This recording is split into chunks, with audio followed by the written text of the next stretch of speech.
Donc, ce matin, on est content d'être avec vous à la TUC. C'est un petit bout, autant le mois de mai qu'on est venu, on n'a plus la période, mais vraiment content à chaque fois de venir à la TUC. Puis, ce matin, cet après-midi, le sujet, je vous donne tout de suite le sujet de cet après-midi, ça va être pas de temps à perdre. Donc, ça n'a pas du peu de temps qui nous reste à la terre, on n'a pas de temps à perdre. Mais ce matin, c'est soupirer après notre ami glorieux. Soupirer après notre ami glorieux. Puis, je vous invite à tourner dans le texte, on va regarder ce matin dans Romains chapitre 8. Romains chapitre 8, le verset 19, on va faire la lecture du texte, verset 19 à 27. Romains chapitre 8, verset 19 à 27. Je vais lire la version d'Arby. Romains 8, 19. Car la vive attente de la création attend la révélation des fils de Dieu. Verset 20. Car la création a été assujettie à la vanité, non de sa volonté, mais à cause de celui qui l'a assujettie, dans l'espérance que la création elle-même aussi sera affranchie de la servitude de la corruption pour jouir de la liberté de la gloire des enfants de Dieu. Verset 22. Car nous savons que toute la création ensemble soupire et est en travail jusqu'à maintenant. Et non seulement elle, la création, mais verset 23, mais nous-mêmes aussi qui avons les prémices de l'Esprit, nous aussi nous soupirons en nous-mêmes, attendant l'adoption, la délivrance ou la rédemption de notre corps. Verset 24, car nous avons été sauvés en espérance. Or, une espérance qu'on voit n'est pas une espérance, car ce que quelqu'un voit, pourquoi aussi l'espère-t-il? Mais si ce que nous ne voyons pas, nous l'espérons, nous l'attendons avec patience. Verset 26, de même aussi l'Esprit nous est en aide dans notre infirmité, car nous ne savons pas ce qu'il faut demander comme il convient. Mais l'Esprit lui-même intercède par des soupirs inexprimables, et celui qui sonde les cœurs sait quelle est la pensée de l'Esprit, car il intercède pour les saints selon Dieu. On va prier. Seigneur, on vient dire ta parole immuable, ta parole éternelle, et parle-nous ce matin et encourage-nous avec ce texte sur les soupirs. Au nom de Jésus-Christ, ta gloire. Amen. Posez une question sondage. Êtes-vous tanné de la pandémie? Ben non, vous êtes content, c'est bon. Non, mais vous n'êtes pas tanné, moi je suis tanné. Mais depuis 1 an et demi, on s'entend dessus qu'on n'est pas trop. Je pense on fait un sondage, on est pas mal tanné de la patente. Mais depuis 1 an et demi, on a appris c'est quoi soupirer après des jours meilleurs. Hein? On a toujours hâte d'avoir les meilleures nouvelles par rapport à ça. Tu sais, c'est incroyable comment ça a changé. Je me rappelle, moi, je pense que c'était en février 2020, je suis allé donner ma conférence à Jonquière. J'étais malade d'ailleurs, je pense. Moi, j'avais pogné l'affaire. En tout cas, j'étais malade pendant la conférence, mais un mois après, j'ai perdu le goût de la drogue pendant 5 semaines. Mais c'est incroyable comment ça a changé. D'ailleurs, merci Seigneur parce que je retourne prêcher à Jonquière au mois d'avant. Donc, ça montre que ça revient un petit peu à la normale. Mais on s'entend que le monde a changé. Tu sais, on a eu notre lot de, puis on l'a encore, notre lot de privation, de restrictions. Tantôt c'était le confinement, tantôt c'était, tu sais, un couvre-feu, imaginez, qui aurait pensé qu'on aurait vécu ça un jour, là? Tout le monde à la maison, pas le droit de sortir, sinon tu te fais arrêter. C'est quoi l'affaire? Même pire encore, on ne pouvait même plus se visiter entre nous autres. Même plus visiter nos familles. Tu sais, qui aurait pu dire qu'on vivrait ça? Puis nos assemblées n'ont pas été épargnées par toutes ces mesures-là, pas toujours cohérentes, on va se l'avouer. Mais on se retrouve 18 mois plus tard. Puis je m'en vais sur l'autoroute, quand je viens sur l'autoroute entre Trois-Rivières et chez moi, puis grand-mère, il y a des panneaux de publicité, puis c'est comme s'ils disaient, même vaccinés, continuez à faire attention. Ça finit plus. On est vaccinés, mais faites attention pareil. C'est quand est-ce que c'est ça? On doit continuer 18 mois plus tard, on va continuer à faire attention, même si la vaccination est là. On parle de 3e dose déjà, 4e vague, j'imagine, on va savoir une 10e vague puis 9e dose, c'est voyable. ça pour dire, là, je vous résume ça un petit peu ce qu'on a vécu depuis 18 mois, mais tout ça pour dire que cette pandémie, que Dieu permet, passant, que Dieu contrôle, mais que cette pandémie qui semble interminable, ça nous a appris à soupirer après des jours meilleurs. Hein? Et le texte d'aujourd'hui, je ne sais pas si vous l'avez remarqué quand on l'a fait la lecture, mais le texte d'aujourd'hui nous parle de 3 soupirs. Les versets 19 à 27, il y a 3 types de soupirs dans ces versets-là. D'abord, la création soupire. Deuxièmement, les chrétiens soupirent. Puis troisièmement, le Saint-Esprit soupire. Maintenant, le terme grec correspond davantage au mot gémissement. Lorsqu'on voit le mot soupirer dans ces versets-là, je suis en train de me taper. Quand on lit les verbes soupirer ou soupir, le mot soupir, le terme grec correspond davantage au mot gémissement. Si on veut vraiment saisir le sens de ce que le texte veut dire.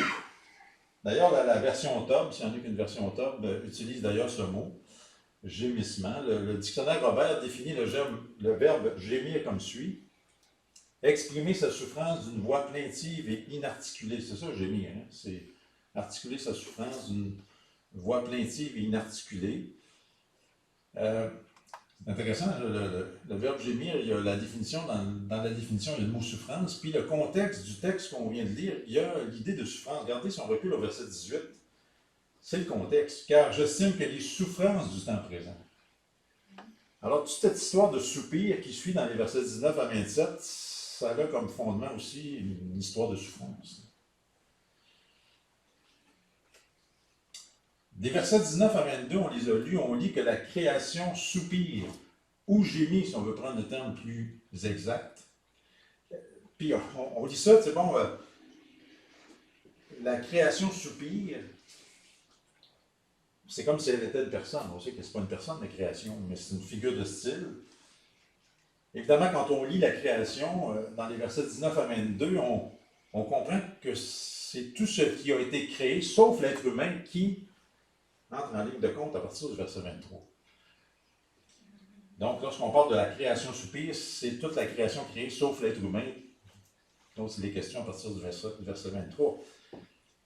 Donc, au début du verset 19, si on tombe dans notre texte, on lit que la création attend vivement. En tout cas, c'est le sens du verset. Constamment, c'est le sens, impatiemment. Donc, la création attend vivement, constamment, impatiemment, quoi? La révélation des fils de Dieu. Qui va se faire quand? Lors du retour de Christ dans sa gloire. Lorsque Christ va revenir avec nous, ça va marquer le renouvellement de toutes choses. D'abord pendant 1000 ans, puis ensuite éternellement. Donc, la création soupire après le règne de Christ, c'est ce que le verset est en train de nous dire. Et soupire après la liberté de la gloire des enfants de Dieu, l'expression de retour au verset 21. Donc, c'est intéressant de voir que la création, même si c'est une figure de style, soupire après le retour de Christ. En passant, ça nous rappelle qu'on a beau être maintenant enfant de Dieu, j'espère que c'est le cas de tout le monde ce matin, et ceux qui nous écoutent, mais ça nous rappelle qu'on a beau être maintenant enfant de Dieu, une fois qu'on est sauvé par grâce, par la foi en Dieu, la repentance envers le Seigneur Jésus-Christ, ce que nous serons n'a pas encore été manifesté. C'est 1 Jean 3,2 qui dit ça. Oui, on est enfant de Dieu. Maintenant, nous le sommes, c'est le texte qui le dit.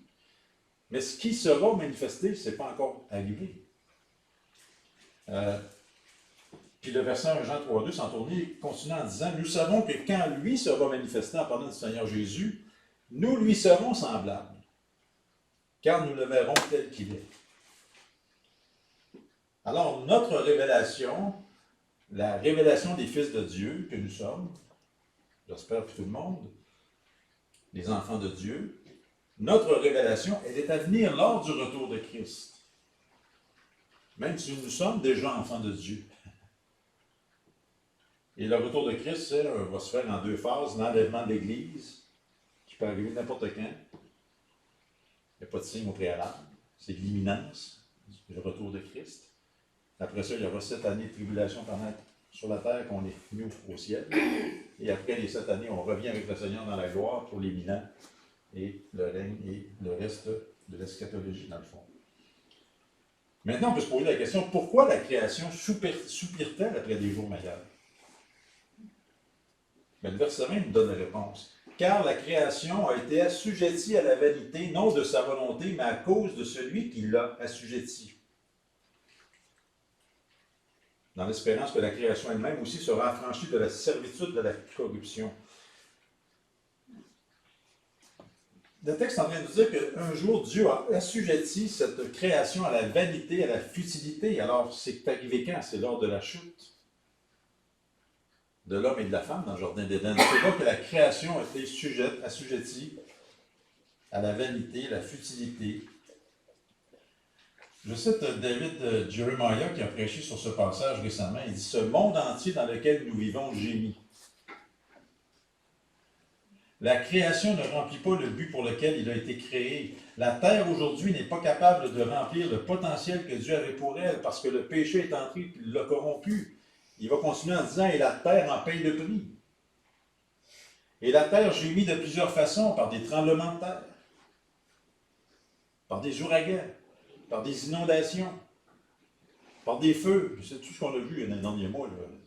On en voit souvent de ça, mais avec une ampleur qui cesse de grandir dans tous les domaines. Hein, des gros tremblements de terre en Haïti, des ouragans aux États-Unis à tour de bras régulièrement, des inondations, on en a même eu.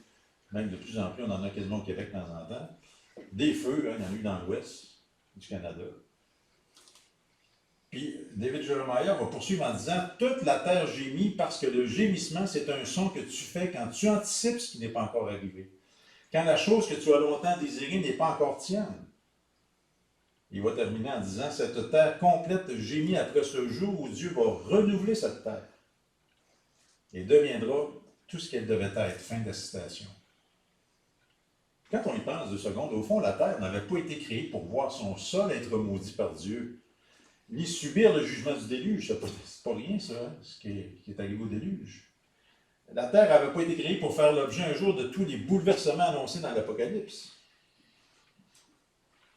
Puis au jour du Seigneur, on nous dit 2 Pierre 3,10 en tournée, qu'est-ce qui va arriver? Les cieux passeront avec un bruit sifflant. Et les éléments embrasés seront dissous. C'est ce qui s'en vient, ça. Et la terre et les œuvres qui sont en elle seront brûlées entièrement. Ça, c'est du réchauffement climatique. Ça va brûler complet. On s'énerve aujourd'hui, la température monte de 2-3 degrés. Elle va monter tantôt, ce qui est repassé. C'est ça qui s'en vient. D'ailleurs, les gens, au lieu de se préoccuper de la chaleur de la terre, devraient se préoccuper de la chaleur de l'enfer. C'est vrai, pareil, c'est intéressant, ça.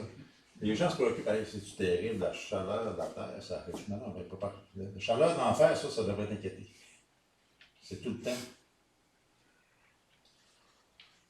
Puis, fait intéressant à noter, alors que l'homme et la femme devaient assujettir la terre, rappelez-vous, dans Genèse 1,28, c'est autour de la création d'être assujettis à la vanité et à la futilité. D'où ce soupir. Tu sais, depuis la chute, la création soupire, gémit après cette délivrance. C'est intéressant le verset 22, car nous savons que toute la création ensemble soupire et est en travail. Ça, c'est l'expression de Darby, hein, une femme en travail, c'est qui est en train d'accoucher. Je ne sais pas si c'est quelqu'un qui a une seconde qui pourrait me dire c'est quoi le verset 22, qu'est-ce qu'il se dit. Or, nous savons que jusqu'à ce jour, la création tout entière soupire et souffle les douleurs de l'enfantement. Ben, tu sais, c'est intéressant. Les douleurs d'enfantement, puis le littéral, c'est en travail. Comme une femme qui est en train d'accoucher. Puis... Donc, la création est en travail. Soupire.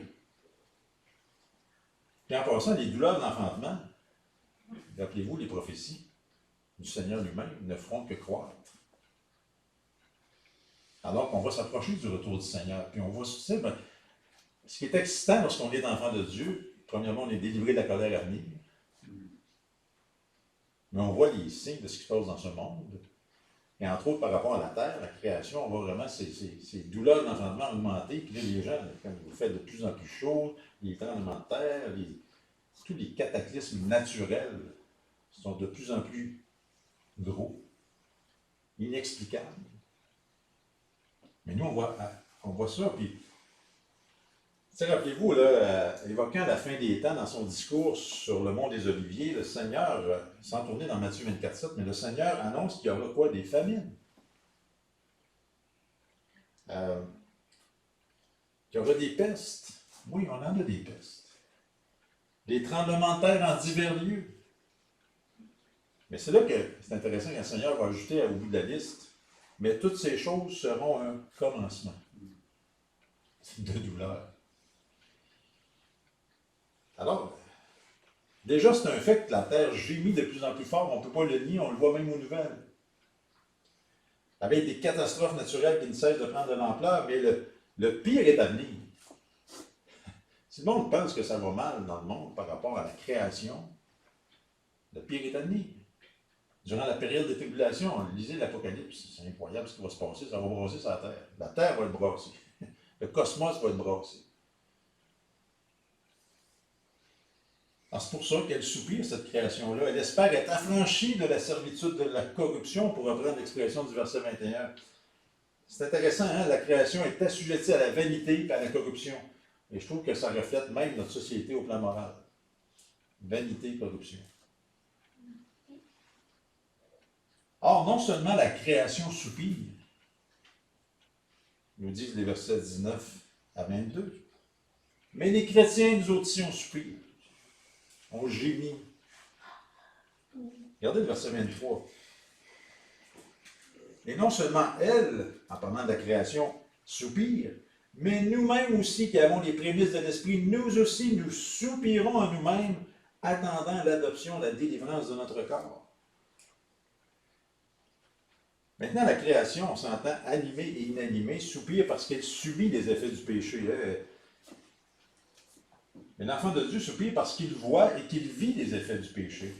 D'ailleurs, c'est ce qui différencie l'être humain du reste de la création, c'est la conscience. La création animée et évidemment inanimée n'est pas consciente des effets du péché qu'elle subit, mais elle l'a subi. Mais l'être humain en est conscient et davantage l'enfant de Dieu qui a le Saint-Esprit en lui. D'ailleurs, selon encore David Jeremiah, il dit ceci, la conscience du péché est l'une des raisons négatives qui nous fait soupirer comme enfants de Dieu. Qu'est-ce qui nous fait soupirer après des jours meilleurs comme chrétiens? Entre autres, le péché. Chaque jour qui passe, on est confronté au péché dans le monde. C'est pas la première fois que je le dis, mais je le répète, tous les bulletins de nouvelles devraient commencer comme suit. Voici ce que le péché a fait dans notre monde aujourd'hui. Lorsqu'on écoute les bulletins de nouvelles, c'est le résultat de ce que le péché a fait dans le monde ce jour-là. Le virus, l'agression sexuelle, coup d'État, meurtre, corruption, injustice, nommez tout ce qu'on entend aux nouvelles. Alors, vivre dans un tel monde rempli de mal, ça nous fait soupirer après le ciel. Je ne sais pas si vous êtes tannés, mais on est tannés de voir ce monde rempli de mal autour de nous. Puis un mal qui n'a fait que s'aggraver. On pense toujours avoir tout vu, puis oups, c'est incroyable. Mais non seulement le péché autour de nous fait soupirer après des jours meilleurs, après notre avenir glorieux comme chrétiens, mais le péché en nous aussi. Parce que ça aussi, on est tanné d'être pogné avec ça. Hein? On se convertit, on se détourne des idoles pour se tourner vers le Dieu vivant et vrai, comme on l'a vu ce matin. La conversion, le né nouveau, on a la vie éternelle, on est sauvé une fois pour toutes. Mais poups, on découvre qu'on a une nouvelle nature, c'est fantastique, mais on a encore la vieille nature pognée après nous autres. Puis, les péchés du passé sont les combats du futur. On est pogné avec des péchés qui nous hantent. On chute, on rechute, on se relève, on chute, on rechute, on se relève. Merci Seigneur, on confesse. Il nous pardonne. Mais en demeure pas moins que non seulement on est tanné de voir le mal et le péché dans le monde, on est tanné de voir le péché dans nos vies. Ça nous fait soupirer, ça, après le ciel. T'sais, on n'a pas avoir une nouvelle nature, comme je l'ai dit, on a encore notre ancienne. Puis, tu sais, Paul, souvent, lorsqu'on parle de l'apôtre Paul, on a toujours cette tendance religieuse de le mettre, oh, c'est un piédestal, puis Paul, c'est un saint des saints. Paul, c'est de la même nature que nous, sauvé par grâce. Puis lui-même avait les mêmes combats avec son ancienne nature. Paul, il faisait le mal qu'il ne voulait pas faire. Il ne faisait pas le bien qu'il aimerait faire. D'ailleurs, c'est tout ce combat. On est dans Romains 8 ce matin, mais c'est à la fin de Romains 7, c'est ce combat-là que Paul va nous transmettre. Le combat de chaque croyant. D'ailleurs, ça amène Paul à tellement tanné de ça, il va dire au chapitre 7, verset 24, on n'est pas loin. Misérable homme que je suis, qui va me délivrer de ce corps de mort? Je suis donc tanné, c'est ça qu'il est en train de dire. Je suis donc tanné de combattre le péché dans ma vie. Oui, je suis tanné du péché dans le monde, mais je suis tanné du péché dans ma vie. Qui va me délivrer de ça un jour? Donc, on gémit comme chrétien à cause de ce corps de mort. D'où la fin du verset 23 du chapitre 8, qui nous dit, lorsqu'on retourne dans notre texte de Romains 8, 23, mais à la fin du verset, on est en train de dire qu'on soupire en attendant la délivrance ou la rédemption de ce corps-là. Cette délivrance à laquelle crie Paul à la fin du chapitre 7, ben, on soupire après cette délivrance-là, nous aussi, de ce corps de mort. On attend la rédemption de notre corps, on attend la délivrance de notre corps. Puis ça, c'est une raison positive de soupirer après notre avenir glorieux. Les raisons négatives, c'est à cause du péché dans le monde, à cause du péché en nous, mais des raisons positives, c'est qu'on aura un jour la délivrance de notre corps de mort. Ça aussi, c'est une promesse sûre. Regardez votre doigt dans Romains 8. Votre doigt sur votre téléphone, pas de tablette, mais, mon québécois, c'est d'en revenir dans Romains 8 tantôt. Dans 1 Corinthiens 15, les textes qu'on connaît bien, 1 Corinthiens 15. 1 Corinthiens 15, 51. Évidemment, le chapitre 15 de 1 Corinthiens, c'est le beau chapitre sur la résurrection des morts, la résurrection du Seigneur qui garantit notre propre résurrection. Donc ça, c'est une autre belle vérité. Mais là, au verset 51 de 1 Corinthiens 15, c'est comme si Paul s'approchait et disait hey, « Voici, je vous ai un mystère. » À partir du moment où tu dis c'est un mystère, on pose pas. Voici, je vous dis un mystère. Nous ne, je lis dans la version d'Arby, nous ne nous endormirons pas tous. C'est intéressant, hein? La mort, c'est le sommeil. Mais nous serons tous changés. C'est pas tout le monde qui va passer par la mort. Et nous autres, on espère encore. On est vivant ce matin. On espère que le Seigneur va revenir de notre vivant. On peut l'espérer encore, on est encore vivant. Donc, c'est pas tout le monde qui va dormir. C'est pas tout le monde qui va mourir lorsqu'il va revenir. Mais il y en a qui vont mourir. Peut-être qu'on soit de ce groupe-là. Nous ne nous endormirons pas tous, mais il y a une garantie, on sera tous changés. Et ça, c'est une garantie extraordinaire. On va tous être changés. Ça va se faire assez vite. 52, en un instant, en un clin d'œil, à la dernière trompette, car la trompette sonnera, les morts seront ressuscités incorruptibles. Et nous, qui sommes vivants, c'est ça que ça implique, nous serons changés aussi. Car il faut que ce corruptible revête l'incorruptibilité, que ce mortel revête l'immortalité. Et qui ne souhaiterait pas que ça arrive aujourd'hui, ça? Paf! Un coup sec, nouveau corps. Hey, fantastique, ça. Bon, même, j'aimerais ça 1 heure, parce que je veux goûter au pudding au fromage dedans. Mais, j'aimerais mieux quand même, ça se passe ça. Philippiens 3. Philippiens 3, 20.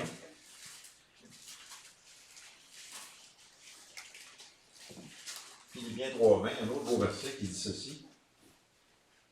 Car c'est intéressant l'expression de Darby, je ne sais pas pourquoi il utilise ça, car notre bourgeoisie est dans les cieux. D'où aussi nous attendons le Seigneur Jésus-Christ. Et notre demeure est dans les cieux, c'est ça qu'il est en train de dire. D'où on attend le Seigneur Jésus-Christ comme sauveur qui, qu'est-ce qu'il va faire quand il va venir? Il va transformer le corps de notre abaissement en la conformité du corps de sa gloire. Écoutez, là, ça c'est vraiment le deal du siècle. Il va transformer notre corps dans lequel on est tanné de vivre parce qu'on est poigné avec le péché. Il va le transformer en la conformité du corps de sa gloire à lui. selon l'opération de ce pouvoir qu'il a de s'assujettir, hein, le même verbe qu'on a dans le Romain, même toute chose. Écoutez, le Seigneur, il n'y a rien pour lui de faire ça. Écoutez, là, quand Christ va venir chercher les siens, quand il va venir nous chercher, qu'on soit mort ou qu'on soit encore vivant, on aura un corps semblable à celui du Seigneur Jésus quand il est sorti du tombeau. Bien, ça, c'est de l'espérance, ça. Puis à quoi ressemblait le corps ressuscité du Seigneur Jésus? Il ne faut pas une grosse étude ce matin là-dessus, mais rappelez-vous, après que Jésus fut sorti du tombeau dans son corps glorieux, pour pas que les disciples pensent que c'est un fantôme, puis etc. Non, regarde, il a mangé. Bon, ça veut dire qu'au ciel, on va encore manger, c'est bien de manger. Semble-t-il, mais. Non, il a mangé. C'est un corps qui avait cette capacité, un corps glorifié, ressuscité, qui avait la capacité de manger. Un jour, il est apparu dans une pièce quand tout était verrouillé. C'est assez exceptionnel comme nouvelle capacité corporelle. Hein? C'est la télétransportation. C'est mieux que le capitaine Kirk qui a fait un up and down les vite. À 90 ans, il fallait le faire pareil. Non, mais ça, là, c'est vraiment extraordinaire, ça. T'sais. Bref, un jour, nos corps vont être transformés. Puis la Bible est en train de nous dire ce matin, lorsqu'on relira tantôt dans Romains 8, la Bible est en train de nous dire ce matin qu'on soupire après ce moment-là. On est tanné du péché dans le monde, on est tanné du péché dans nos vies, on a hâte et on soupire après la délivrance de ce corps de mort. Et ça va venir. Je pense que plus on vieillit, plus on gémit. Hein? Je pense que bon, on a une moyenne d'âge quand même honorable. Bon, il ne faut pas la moyenne, mais quand même. On a même à 76 ans, je pense. C'est ça, Attention. OK. Donc, non, mais ce que je veux dire, c'est qu'on a la moyenne d'âge quand même. Bon. Il en reste moins qu'il en restait d'ailleurs, c'est un petit peu le but de l'autre message cet après-midi. Pas perdre de temps avec le plus qu'il reste. Mais plus on vieillit, plus on gémit, tu sais, puis plus on gémit fort. Tu sais, bon, je l'ai compté l'année passée, tu sais, je n'ai pas un travail violent quand même. On mange du sali, là, mais tout à coup, je me change de chaise de bureau, mais je me mets à l'épaule, je me mets là-dessus, je suis plus capable d'écrire. À un moment donné, c'est pas la fin. C'est pas la fin. C'est là où je ne l'ai pas aidé, mais tu sais, la chaise n'a pas aidé non plus. C'est pour dire les bobos sortent à un moment donné, puis du temps, les bobos, ils ne se soustraient pas, ils s'accumulent. Avec l'usure, hein, comme disait le verset, l'extérieur se détériore. Merci Seigneur, l'intérieur se renouvelle. Il y en a là pour moi que l'extérieur se détériore quand même. Puis on gémit de plus en plus fort, puis on a hâte d'être délivré de ce corps de mort, non seulement à cause du péché en nous, mais à cause de la maladie, qui est une conséquence du péché aussi. Donc rappelons-nous que le gémir, c'est anticiper quelque chose qui n'est pas encore arrivé, soit la délivrance de notre corps de mort. Tournez dans 2 Corinthiens, chapitre 5.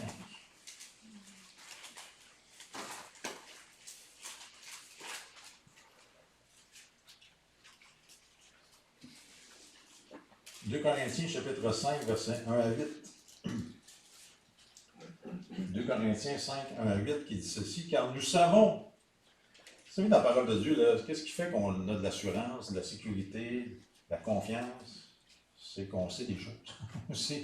On connaît l'Écriture. Si je ne lis pas l'Écriture, je ne saurais pas. Donc, nous savons que si notre maison terrestre, qui n'est qu'une tente, c'est aussi une tente, là, tu ne restes pas longtemps là-dedans, normalement. C'est une tente, bon, peut-être quelques jours, mais qui n'est qu'une tente est détruite. Donc, si nous savons que si notre maison terrestre, qui n'est qu'une tente, est détruite, nous avons un édifice de la part de Dieu. Une maison qui n'est pas faite de main.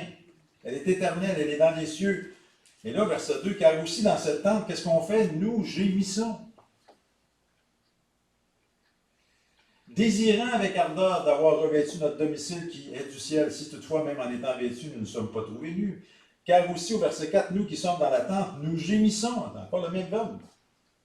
Même idée que dans Romains, ça. Étant chargés, non pas qu'on désire être dépouillé. C'est intéressant, on ne désire pas mourir. Il y a d'autres personnes qui disent, j'ai hâte de mourir. Non, pas de mourir, j'ai hâte de délivrer. Mon espérance, c'est d'être délivré en étant enlevé. Personne qui est masochiste ce matin, j'espère. Moi, j'ai hâte de mourir. Non, c'est pour ça qu'il dit. Non pas qu'on désire être dépouillé, tu sais, non, non. Mais on désire d'être revêtu. On va avoir notre nouveau corps. C'est ça qu'on va avoir. On ne cherche pas à mourir pour mourir. Afin que ce qui est mortel soit absorbé par la vie. Alors, celui qui nous a formés à cela même, c'est Dieu qui nous a aussi donné les arts de l'esprit, ou le sceau de l'esprit. Verset 6, nous avons donc toujours confiance et nous savons qu'étant présents dans le corps, nous sommes absents du Seigneur car nous marchons par la foi, non par la vue. Nous avons dit de la confiance et nous aimons mieux être, c'est ça, je soulignais ça, là. Nous aimons mieux être absents du corps et être présents avec le Seigneur. On a-tu hâte?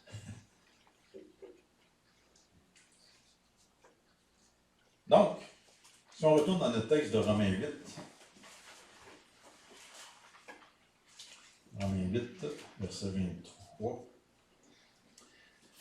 Donc, on a vu une première raison positive, hein? On a vu les deux raisons négatives, péché dans le monde, péché dans ma vie, dans mon corps.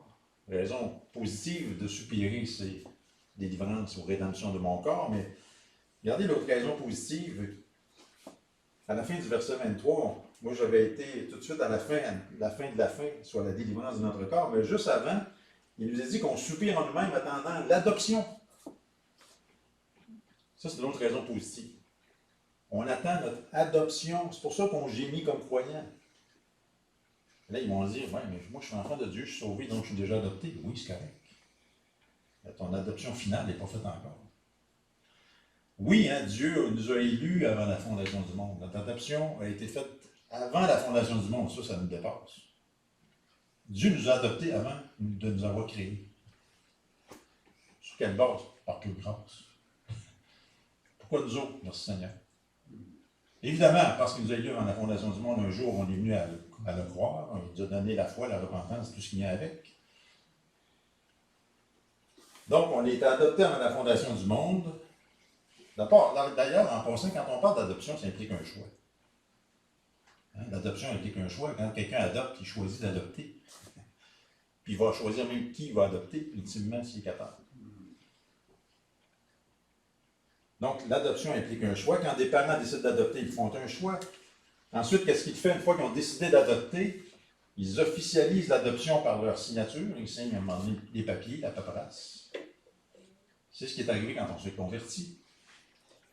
Quand on a été adopté avant la fondation du monde, on a été adopté réellement. Ça s'est concrétisé le jour de notre conversion. On est devenu enfant de Dieu. Mais l'adoption finale, c'est quand les parents ramènent l'enfant à la maison. Tu sais, tu as beau dire, je choisis d'adopter, je signe des papiers, tu ne vas jamais chercher l'enfant. L'adoption n'est pas finale. C'est quand tu vas chercher l'enfant, tu le ramènes à la maison. C'est l'adoption finale. Et c'est cette dernière étape qu'on attend.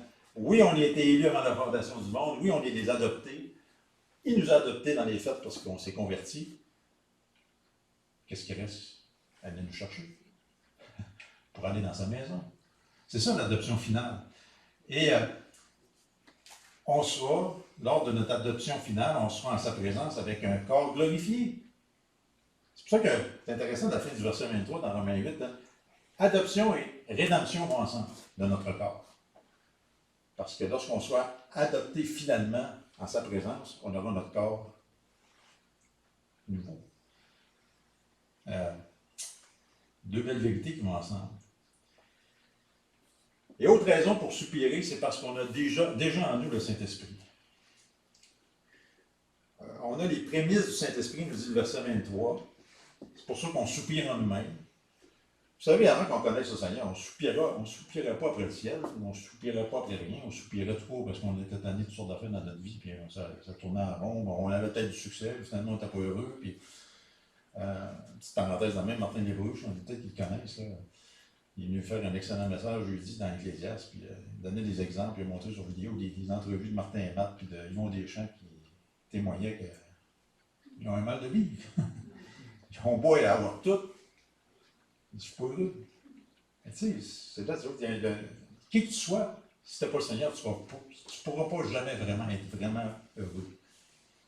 Et Nous, on a les prémices de l'Esprit. Et c'est parce qu'on a le Saint-Esprit maintenant qu'on soupire après le ciel, qu'on soupire après les choses de Dieu, qu'on soupire après notre espérance, notre avenir glorieux. Alors, on a les prémices, ça veut dire quoi les prémices de l'Esprit? Les premiers fruits de l'Esprit, qui est justement le garant de notre gloire à venir, comme enfant de Dieu adopté. C'est ça. À fond, le Saint-Esprit nous garantit qu'on est des adoptés. Il va finir la job. C'est des prémices. C'est un acompte. Hein, on a lu le mot A tantôt, A-R-H-E-S, mais c'est un acompte de l'Esprit. Il nous a scellés du Saint-Esprit quand il nous a sauvés. D'ailleurs, on a lu ce verset-là ce matin dans Éphésiens 1, 13, 14, sans tourner, et ça déclare que lorsqu'on a cru à la parole de la vérité, l'évangile de notre salut, donc ça passe par la foi, ça passe par la parole de la vérité. Lorsqu'on a cru l'évangile de notre salut, qu'est-ce qui est arrivé? On a été scellés du Saint-Esprit de la promesse, instantanément. C'est pas une expérience, deuxième expérience du Saint-Esprit qu'il faut l'attendre un jour, peut-être qu'il va m'arriver sur la tête. Non, je crois, je suis sauvé, j'ai le Saint-Esprit. Scellé une fois pour toutes, pas scellé le lundi, décellé le mardi, puis je recèle le mercredi, puis je perds le salut, puis je le regagne, puis non, c'est pas de perte de salut. On est scellé une fois pour toutes. Scellé du Saint-Esprit de la promesse, dira Éphésiens 13, 14, qui est les arts de notre héritage, même expression pour la rédemption de la possession acquise à la louange de sa gloire. Et c'est pour ça la beauté de l'affaire, c'est que dans l'attente de notre adoption finale, dans l'attente de la rédemption de notre corps, merci Seigneur, on a le Saint-Esprit en attendant. Jusque-là. On a le Saint-Esprit qui nous aide justement dans notre vie de prière. Parce qu'on a besoin de prière dans notre vie chrétienne. Imaginez si on ne pouvait pas prier Seigneur, si on n'avait pas la prière dans nos vies, prière collective, prière personnelle, on peut s'adresser à lui 24 heures par jour, 7 jours sur 7. Imaginez, on a le Saint-Esprit en attendant notre adoption et la délivrance de notre corps. Ce consolateur que Jésus nous a laissé. Tu sais, ça me touche tout le temps quand je lis ces versets-là, hein, ces chapitres-là 13, 14, 15, 16, dans l'Évangile de Jean, dernier souper, dernier repas, les apôtres sont. Lui, toutes sortes de sentiments mêlés, puis ils savent qu'ils se posent de quoi, ils savent qu'ils s'en vont, ils savent, tu sais, je veux dire, c'est spécial ce qu'ils vivent ce soir-là, les autres. Puis là, quand le Seigneur il lâche, il vous est avantageux, je m'en aille. On ne veut pas que tu t'en ailles, Seigneur. Mais non. Oui, il est avantageux, je m'en aille, je vais vous envoyer quelqu'un, le consolateur, le Saint-Esprit. Là, moi, je suis avec vous, lui, il va être en vous. Ça, il ne sait pas, évidemment, tout ça. Écoutez, ils veulent pas qu'ils partent, ils ne veulent pas. Mais nous, on a le Saint-Esprit en nous. Il nous a laissé ce consolateur. Et ce consolateur, qu'est-ce qu'il fait? Il n'est pas inactif dans nos vies. Il intercède pour nous, les saints. Comment? Par des... Regardez le verset 26. L'Esprit lui-même intercède par des soupirs, troisième expression de soupir. La création soupire, les chrétiens soupirent, le Saint-Esprit soupire. Par des soupirs inexprimables. C'est quoi le but? Afin que nos prières soient selon Dieu. Puis pourquoi on a besoin de son intercession? Pourquoi on a besoin de ces soupirs inexprimables? Parce que dans notre infirmité, dans notre faiblesse, le texte nous dit on ne sait pas quoi demander. On ne sait pas comment prier. On est faible. C'est intéressant ça. On ne sait pas ce qu'il faut demander comme il convient, dira Darby au verset 26. Oui, on sait qu'on doit prier, on veut prier, on ne sait pas quoi demander selon Dieu. Souvent, c'est selon notre chair, selon ses... Tu sais, le Saint-Esprit, parce qu'il est en nous, par des soupirs inexprimables, il s'arrange pour transformer tout ça selon la volonté de Dieu. Maintenant, il y a un phénomène du Saint-Esprit vers Dieu, puis un phénomène de Dieu vers le Saint-Esprit. Tu sais, écoutez, je ne comprends pas la mécanique de l'intervention du Saint-Esprit dans ça, mais il intervient, il intercède. On l'a avec nous pour intercéder. J'en suis reconnaissant, mais je ne comprends pas la mécanique de tout ça. Alors, avec l'aide du Saint-Esprit, on attend donc notre adoption, la rédemption de notre corps. Le texte va dire avec espérance, on recoule au verset 24-25, ça parle d'espérance, de patience. Donc, on attend, on peut attendre maintenant avec espérance et avec patience. Puis pourquoi avec espérance? Parce qu'on ne l'a pas encore. C'est là que le texte dit, mais quand on a En quoi on espère, on est loin d'espérer. On ne l'a pas encore, donc on espère avec patience. Ça s'appelle quoi si on combine les deux mots persévérance? La persévérance. C'est quoi la conclusion de ce message, dans le fond? Ben, j'aime que le texte s'explique par lui-même, mais aussi se conclut par lui-même lorsqu'on recule au verset 18 qu'on a évoqué tantôt. Moi, je trouve que le verset 18 conclut ce qu'on vient de voir ensemble ce matin. C'est soupir de la création, c'est soupir des chrétiens, c'est soupir du Saint-Esprit. Car, verset 18 de Romains 8, car j'estime que les souffrances du temps présent ne sont pas dignes, dira Darby, d'être comparées avec la gloire à venir, qui doit nous être révélée. Écoutez, c'est quel verset? Les souffrances du temps présent, puis là, on fait un tour de salle ce matin, on a tous des souffrances physiques, morales, spirituelles, familiales, financières. On a tous des souffrances. Mais ces souffrances du temps présent, ça ne se compare pas avec ce qui s'en vient. Puis, on ne peut pas s'imaginer que ce qui s'en vient, ça va être extraordinaire. La gloire à venir, hein, c'est ça. Quand je dis soupirer après notre avenir glorieux, c'est nous autres, c'est vraiment vrai que le meilleur est à venir. Nous, c'est vrai que ça va bien aller. Si on reprend l'expression de l'année passée, il y a le gaudier n'importe comment. Ça marquait ça, ça va bien aller, puis ça remplira tout le temps. Et ce que Dieu permet dans nos vies, et ce que Dieu permet dans ce monde, contribue justement à nous faire soupirer après notre avenir glorieux. C'est pas pour rien que Dieu permet des épreuves dans nos vies, c'est pas pour rien qu'il permet cette pandémie et des choses qui nous irritent dans ce monde. Il veut nous faire soupirer après ce qui s'en vient.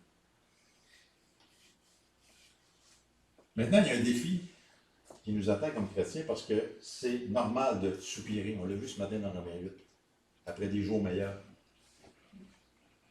Mais tout en gémissant après notre futur glorieux, on doit vivre notre présent dans le contentement. Gémir, c'est pas un laisser passer pour chialer. Hein? On sait ce que ça veut dire gémir. On a hâte d'être délivré de ce corps de mort. On a hâte d'être délivré de ce monde rempli de mal. On a hâte d'avoir notre rédemption, notre adoption. On est reconnaissant que le Saint-Esprit, en attendant, intercède pour nous à tour de bras. C'est légitime de gémir, mais c'est pas légitime de chialer.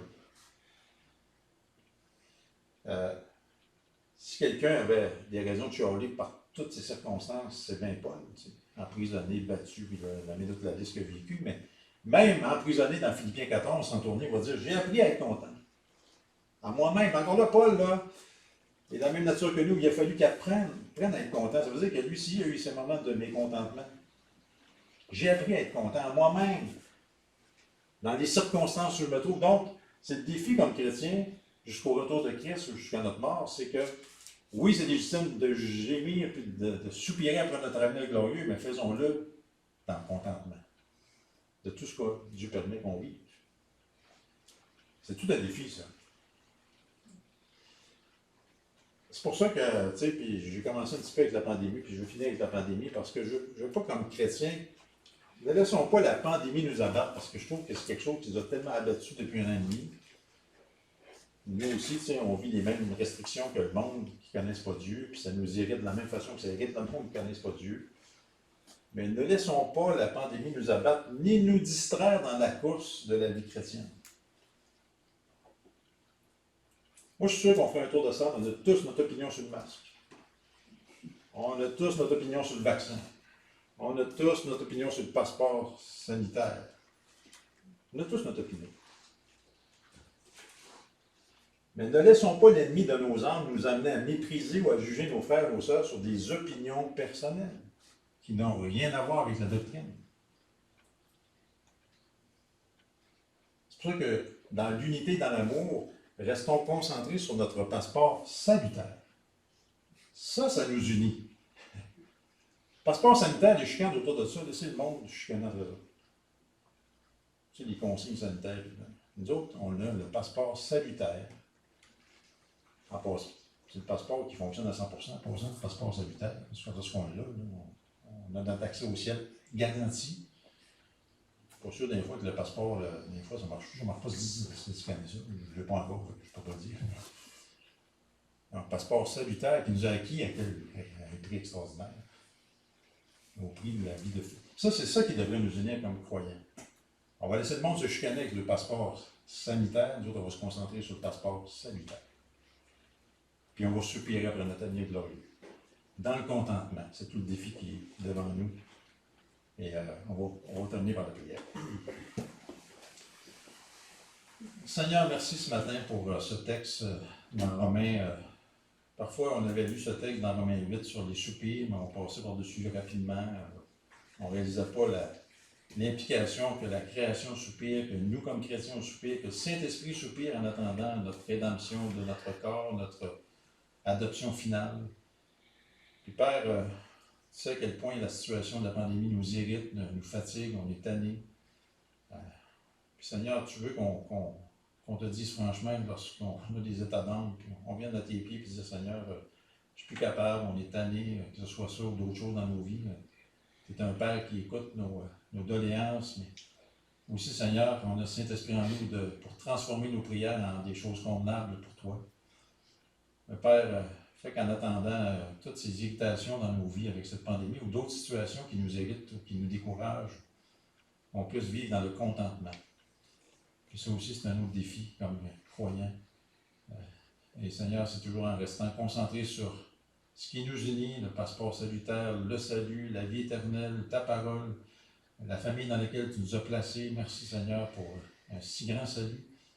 Et on te demande Seigneur de nous garder jusqu'à ton retour. Puis étant donné qu'on est vivant Seigneur, on espère ton retour de notre vivant. Et si on devait passer par la mort Seigneur, qu'il en soit ainsi, puis soit glorifié en toutes choses. Au nom de Jésus pour ta gloire. Amen. Amen.